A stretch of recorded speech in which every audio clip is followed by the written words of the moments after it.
Jeudi 5 juillet 1962, le jour se lève à Oran, c'est un jour de fête. Ce 5 juillet, l'indépendance de l'Algérie est officiellement proclamée. La guerre est terminée depuis plus de 3 mois, l'armée française a arrêté toute action militaire. L'exil de la population européenne a commencé, mais de nombreux pieds noirs sont encore sur le territoire algérien. Certains espèrent pouvoir rester sur leur terre natale, d'autres sont pris au piège. Le gouvernement du général de Gaulle n'a pas prévu de rotation supplémentaire, navire ou avion, pour transporter tous les aspirants au départ. Et ils sont nombreux. Ceux qui restent ne sont plus protégés par l'armée française et le FLN continue attentats et enlèvements.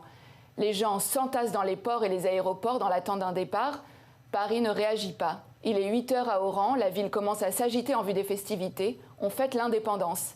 Des dizaines de milliers d'Algériens se dirigent vers le centre-ville et se retrouvent progressivement aux portes des quartiers à dominante européenne. Ils convergent vers la place Cargenta puis vers la place d'Armes. À 11 heures, un coup de feu retentit, un signal qui annonce le début du carnage.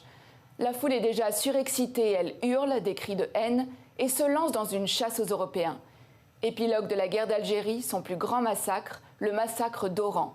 Le général Joseph IV, surnommé plus tard le boucher d'Oran, qui est à la tête des 18 000 soldats français qui sont encore sur place, survole la ville. Il téléphone au président Charles de Gaulle pour l'informer et lui demander l'autorisation d'intervenir.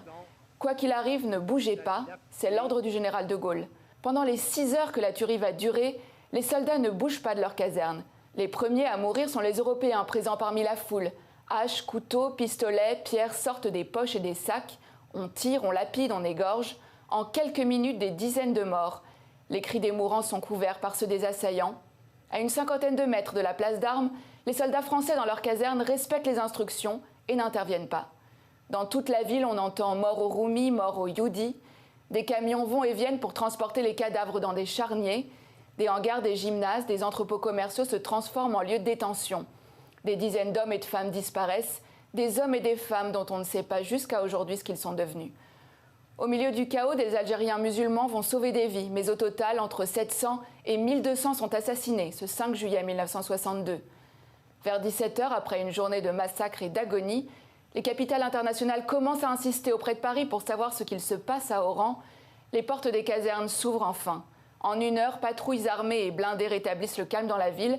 Un couvre-feu est instauré, plus personne dans les rues d'Oran, excepté les camions qui nettoient la ville de ses cadavres, lavent le sang qui macule les rues et effacent les traces du carnage. Le 6 juillet, Oran est propre, c'est l'acte de naissance de l'Algérie nouvelle, un acte de naissance paraphé du nom des quelques 1000 morts du massacre d'Oran.